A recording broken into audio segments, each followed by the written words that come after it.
복잡한 뉴스 쉽게 설명해 드릴게요. 지금 미국 대통령의 한마디가 한국 주식시장과 환율까지 흔들 수 있는 상황이 벌어지고 있습니다. 트럼프 대통령이 미국 연방준비제도 의장 제롬 파월을 향해 공개적으로 압박에 나섰습니다. 겉으로 보면 두 사람의 갈등처럼 보입니다. 하지만 본질은 다릅니다. 미국의 금리를 누가 결정할 것인가, 정치가 경제를 움직일 것인가의 문제입니다. 이 갈등은 달러 가치, 세계 증시, 한국 수출과 투자 흐름까지 연결될 수 있습니다. 오늘 젤리뉴스에서는 트럼프는 왜 파월을 몰아쓰는지, 실제로 해임이 가능한지, 그리고 우리 돈에는 어떤 영향이 올 수 있는지 쉽게 정리해드립니다. 멀리 있는 미국 뉴스 같아도 환율과 주식으로 바로 연결될 수 있다는 거네요. 먼저 파월 의장이 누구인지부터 보겠습니다. 제롬 파월은 미국 연방준비제도, 즉 연준 의장입니다. 연준은 미국의 중앙은행 역할을 합니다. 기준금리를 정하고 달러 공급을 조절하며 물가와 경기를 관리합니다. 쉽게 말해 세계 경제의 심장 같은 기관입니다. 그런데 트럼프 대통령은 오래전부터 파월에게 금리를 내리라고 요구해왔습니다. 이유는 간단합니다. 금리가 내려가면 대출 부담이 줄고 경기를 띄우기 쉬워집니다. 하지만 파월은 물가 상승 위험이 남아있다며 신중한 태도를 유지했습니다. 바로 여기서 충돌이 시작됐습니다. 한쪽은 경기 부양, 한쪽은 물가 안정. 생각보다 단순한 싸움은 아니네요. 갈등은 최근 더 거세졌습니다. 트럼프 대통령은 파월 해임 가능성을 공개적으로 언급했습니다. 또 연준 청사 리모델링 비용 문제까지 꺼냈습니다. 처음 계획보다 공사비가 크게 늘었다며 책임을 물은 겁니다. 최종 공사비는 수조 원 규모로 알려졌습니다. 트럼프 측은 낭비라고 주장했고 연준 측은 이미 조정된 예산이며 과장됐다고 반박했습니다. 그런데 여기서 중요한 게 있습니다. 시장에서는 공사비보다 다른 부분에 더 주목했습니다. 정말 해임하려는 것 아니냐는 신호로 본 겁니다. 이 소식이 전해지자 뉴욕 증시는 흔들렸고 달러도 민감하게 움직였습니다. 이후 트럼프 대통령은 해임 가능성은 낮다고 한 발 물러섰습니다. 그러자 시장은 다시 안정을 찾았습니다. 말 한마디에 시장이 흔들린다면 이미 영향은 시작된 셈이겠네요. 이번 사안의 핵심은 사람 문제가 아닙니다. 중앙은행의 독립성입니다. 중앙은행은 정치 권력과 거리를 둬야 한다는 원칙입니다. 왜냐하면 선거를 앞둔 정부는 금리를 억지로 낮추고 싶어질 수 있기 때문입니다. 당장은 경기가 좋아 보일 수 있습니다. 하지만 나중엔 물가 폭등과 자산 버블이 생길 수 있습니다. 그래서 중앙은행은 인기 없는 결정도 해야 합니다.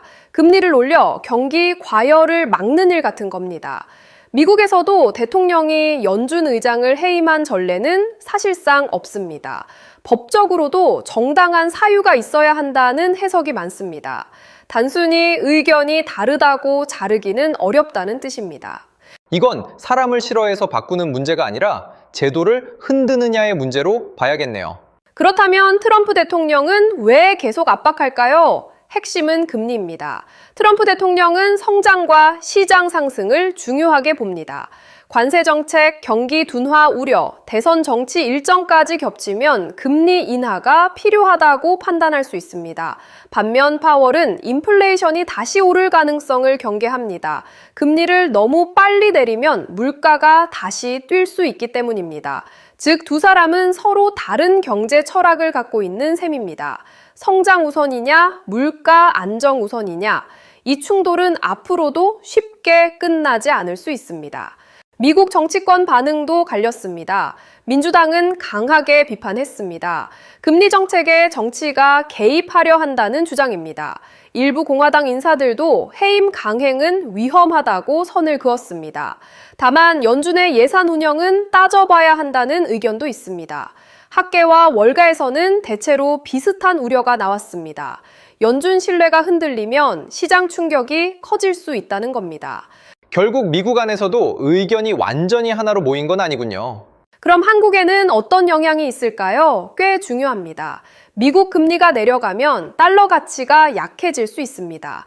그러면 원달러 환율이 움직입니다. 수입 물가, 수출 가격 경쟁력, 외국인 자금 흐름까지 달라질 수 있습니다.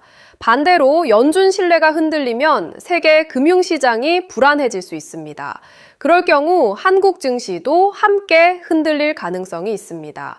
특히 외국인 투자 비중이 높은 시장일수록 민감합니다. 즉, 미국 내부 갈등 같아 보여도 한국과 무관하지 않습니다. 멀리 있는 뉴스 같았는데 환율과 주식으로 바로 연결될 수 있겠네요. 앞으로는 세 가지 시나리오가 거론됩니다.